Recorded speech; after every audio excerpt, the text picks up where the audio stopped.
As the Roman Empire adopted Christianity, the religion spread further across the Mediterranean region and Europe. Christianity brought with it its charged history with Judaism and its complex relationship with the Jews. The development of the Christian adversus Judaeos tradition entered a new phase in the late 4th and early 5th centuries CE, when the most prominent of the Latin Church Fathers, Augustine of Hippo, laid the groundwork for what would become the guiding Christian approach to the role of the Jews in medieval Christian society. In his doctrine of Jewish witness, Augustine prescribed a positive role for the Jews in Christendom, giving them, in Professor Paula Fredrikson's words, an air bubble of safety, and linking his ideas to an innovative reading of a passage from the Psalms.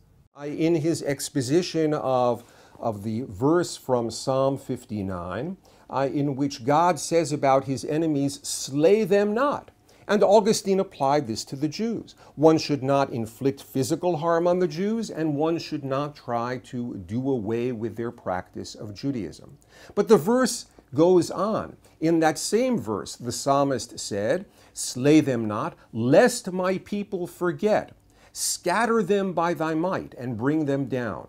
And the Augustinian interpretation of this verse was very much a part of his teaching concerning the proper place of the Jews in Christian society. Jews had a place, they had a purpose, lest my people, lest God's Christian people forget where they came from.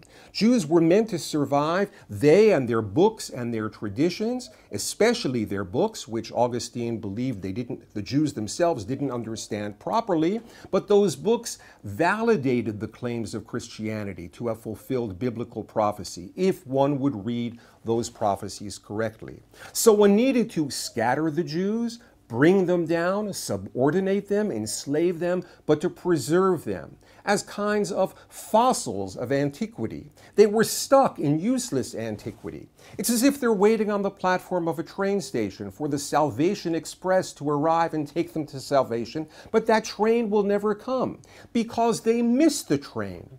They refused to get on the train to declare their belief in Jesus and the superiority of the New Testament to the Old. But as such, they serve a vital function in the Christian order of things. They are witnesses, they're kinds of librarians, they're slaves who carry books on their backs for the benefit of those who understand the true meaning of the books. Augustine's most powerful metaphor for explaining this role of the Jew in a properly ordered Christian society was that of the blind man in the mirror. The Jew can't see, but the Christian does. The Jew looks in the mirror in a metaphorical way of trying to understand his scripture and does not understand. He is blind. But the Christian looks into the mirror with him, reads the scripture of the Jew, sees that the Jew is blind, sees that he, the Christian, really understands what those scriptures mean. And you can't get that benefit of Jewish scripture without the Jew, who later Christian theologians in the wake of Augustine called the living letter of the law. You can't get that benefit from Jewish scripture without having the Jew in your midst.